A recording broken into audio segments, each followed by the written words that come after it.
Bernard, the executioner, Hopkins.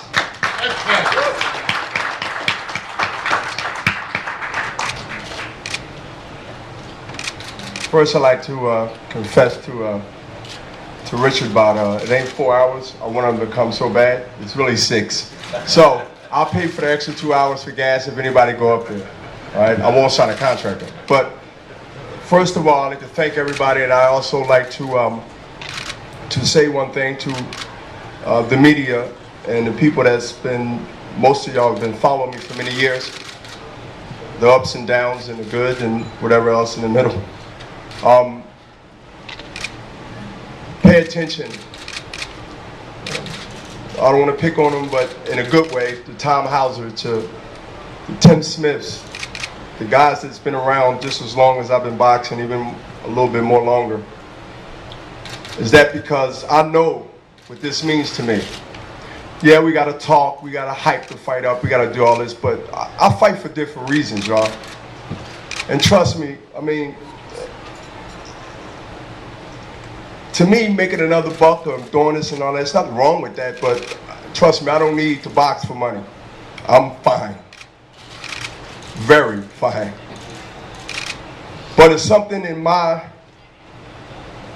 demeanor in my life that's different than any fighter that I believe ever walked this land. I don't care whatever. Because when I go back to why I'm fighting, the question I'm asked most of the time, and it's because I feel like no matter what I have in the bank, no matter what I have in real estate, no matter what I have in bonds, that I'm fighting not for that. I've received that. That was a focus point at one time. That was important at one time. And it still is. But it's not as important as why I'm still fighting. That's what y'all should pay attention to. And why I'm still fighting is not because I can't turn the lights off and can't get it out my system. Because that's what I do. That's who the hell I am. From the streets to the stories that you already know. I'm not glorifying it, but that's me. I just was skillful enough and smart enough and a little bit of lucky enough to be able to transform one stage of my life to the second stage, which you consider the second chapter of my life. It's very hard to be the athlete with a mind like that. What he's fighting for and is trying to get, I've been there, done that. But I haven't got comfortable at the top of the mountain.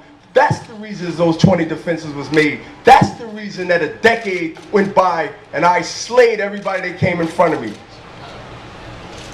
I stopped a lot of great fights, could have been great fighters. The Antoine Nichols, the Robert Allens. He wasn't around then. He was in the amateurs then. Y'all know these guys. But I stopped these guys, the Joe Lipsys of the world. I stopped them from getting with every fighter that come in this game, I think, and want to believe that come in boxing wanted to be what? Champion. Uno. Number one. And the reason they didn't become that is because of me. The reason become some great basketball players that's considered great in the Hall of Fame but never got a ring is because of Michael Jordan. And he all what he said he is. Fine. The coach can talk. He can say that Nazim, great thing. Fine. He's been with me 20 years. Fine. At the end of the day, he came fight for this man. And what he seen when I fought Roy Jones, it was the Bernard Hopkins. Yes, y'all, I'm human. What y'all seen with Roy Jones, you hit anybody in back of a rabbit punch. That's why it's illegal. That's why it's called a rabbit punch. Anybody going to subject it to that. But instead, y'all want to raise the standards different to me. I'm supposed to be able to fight with one arm. I did that with Antoine Nichols. When he picked me up and slammed me down and dislocated my shoulder on HBO. I got up when I could have stayed down there and got a DQ and took my check and went home. But I got up, didn't I? And I won not only by a decision, I knocked him out. So when a guy like this says to me that I'm eating some kind of candy bar, or I'm watching some kind of TV, or I'm doing something unusual because I show what I've been shown for years, that he wasn't even in boxing. He was in Pampers when I was doing this. And now it becomes a shock. It's unusual, it's strange. And he put allegations out there that I don't want to deal with. But I figure I'll speak about it now. Don't be surprised if he died in May. in that ring. That's how I feel. And I'm taking this anger, and I mean that. It's no quote. This is no fucking press conference to type it up. Don't be surprised if I kill him.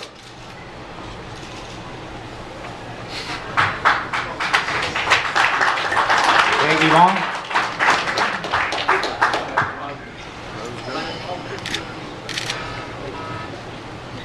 As much as Richard has been proud of being with Bernard Hopkins, I can say exactly the same for Jean Pascal. Jean Pascal turned pro 6 years ago, and since the day one, he wanted to fight the best one. He wanted to have the best challenge. He wanted to go fast. He has a drive to make history. He didn't want to become world champion. He didn't want to become only a unified champion. He wanted to become, always wanted to become one of the best boxer pound for pound, or the best boxer pound for pound on earth. And when he fought Chad Dawson, who was at that time ranked number 6 in the pound for pound, it was a great challenge and probably his best performance so far in his career. When he called Bernard Hopkins, he was probably still surfing on that win. And everybody was telling him, why you picked on Bernard Hopkins? He's old, his last 2 fights were so-so.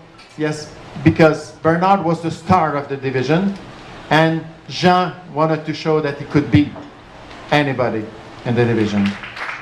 Thank you, Yvonne. Good afternoon, everybody. I'd like to thank you to be here. First of all, I would like to thank Golden Boy, Jim and Golden Boy to make that happen. I would like personally to thank Kerry Davis to put this show on HBO, because I think it's the best network for boxing with the best fight and the best boxer.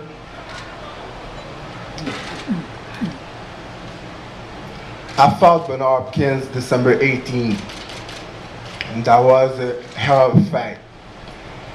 He fought really good. He's a smart fighter. He pretend that he won the fight, like he used to do. He's always complaining, always whining. Me, I pretend that I won the fight, a close fight. But I'm not a whiner. The judges decide to say otherwise. That was a draw, and I respect it, because you can never call a close fight a robbery. The judges said it's a draw. I took my pills, I swallowed it, I said that's fine. Let's set the record straight May 21st. But the thing is, with this man next to me, it's always somebody else's fault. But I'm gonna tell you something. May 21st, you're gonna blame only me, because this time that's gonna be my fault. Bernard called himself a legend. He beat Roy Jones. Wow. We all know that he couldn't beat Roy Jones at his prime. That's why he waited 17 years to make the rematch happen. He beat Tito Trinidad. Great. A smaller guy. He beat it Oscar De La Hoya, his boss. Another smaller guy. He had a draw with Rinky Wright, a man of his size. He got beaten twice by German Taylor, a man of his size.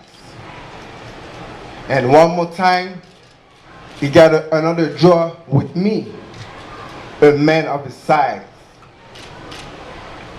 So, I'm not gonna tell more.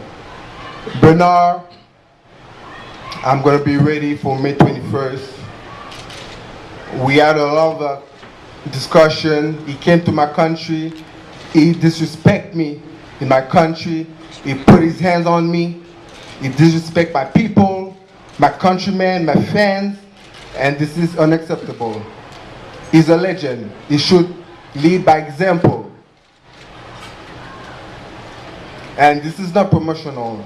This man, I had a lot of respect for him, but because of all of that, no more respect. Because I won't respect someone who doesn't respect me. And about what happened yesterday, I don't have a lot to say. I never said that he took something or whatever. I was asking a simple question, and he didn't want to respond. But I'm telling you, May 21st, you better be on something, because I'm gonna bust your ass. For sure. You see, yesterday I gave him my belt, and he still got my belt. I don't care, I don't mind. Because you know why? Because May 21st, those belts gonna stay in the John, question. Okay, we're already into now the second fight. You guys already went through the feeling out process. Okay, you had him on the canvas 2 times in the last outing, right? As it got into the later rounds, obviously Bernard started utilizing his experience, brought you into deeper waters, and you handled it quite well. Can you tell us what you think you're going to be able to capitalize on from that experience that you could bring into this fight, and how do you think it will change from last outing? I'm going to change a few things for sure. Bernard, last fight, did a great fight. On my part, I didn't really great. I did good, but not great.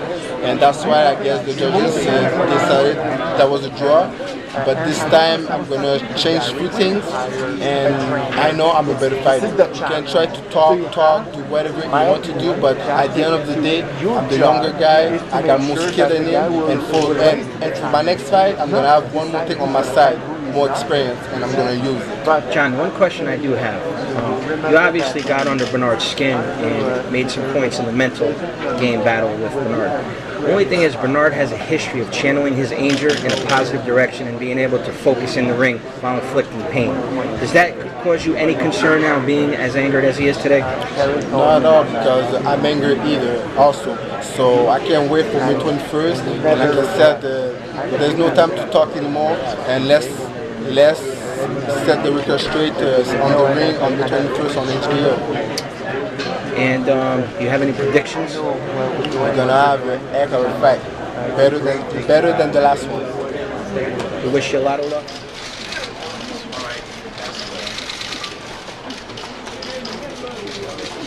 All right, thank you guys. Thank you, thank you, thank you, thank you, thank you.